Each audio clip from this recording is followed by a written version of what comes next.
one of the things I really remember is in 10th grade, is I kept remember people telling me, the world's about to open up for you. And all I could think is no, it's not. It's constricting fast. It's like every week there's something new to avoid or something new to do or another trouble with school. I mean, at first when you don't know about it, you just think you're going crazy and I can't possibly tell anybody because they're just going to think I'm insane. Or alternatively, they'll be like, well, just stop it.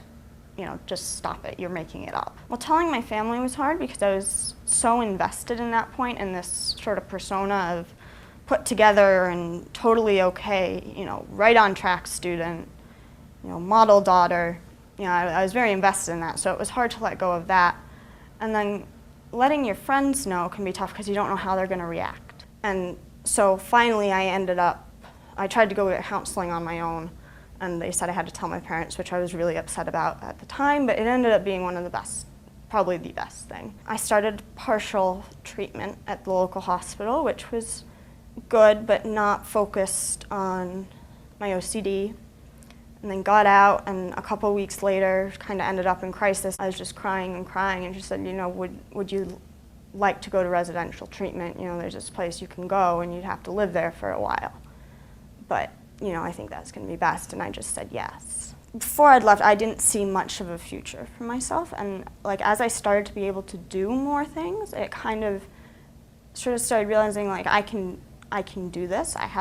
I'm able to do these exposures. It feels terrible, but I can handle them, and I'm going to be able to get out and do a lot of things that were not possible. This is another Katie, and she was my behavioral specialist at Rogers, and the behavioral specialists are the people who assign the exposures and then encourage you to do them by whatever means possible that doesn't actually turn into forcing you to do them. And she can still look at me and I kind of get anxious. But yeah, she made all the hierarchies with me and got me to do all the stuff I didn't want to do. Yeah, and one of the big things is, when we're doing exposures together, we got to do a lot together. Yeah. Where I would do them with her and, encouraged her to sit with the anxiety and not, obviously not ritualize, but the most important part is just sitting with that anxiety and letting it go down with the passage of time and not interfering at all with it. She would get me in trouble when I would find Play-Doh or something to fidget with. I get you in trouble. Yeah. Well, not trouble. I felt like I was getting in trouble. Because of your anxiety? Yes. Yeah. My version of getting in trouble. Well, the main criteria for discharge is 75% completion in a hierarchy. Sometimes you just kind of know when they're ready, when they're functioning. I mean, so many people come in where they aren't functioning and they aren't living the life that they could. And when you see someone go from, she could barely talk, really.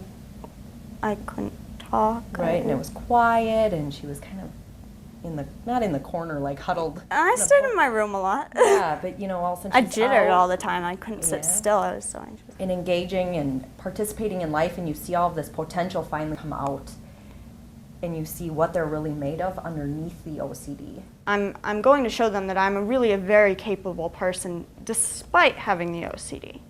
Not saying, well, this is my OCD and it just controls me and I'm at its mercy.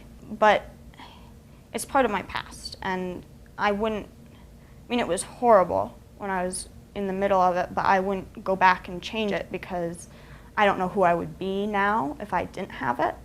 So fighting against it has really formed my personality a lot and formed my opinions and my what I work for and what I strive towards. So I wouldn't change it.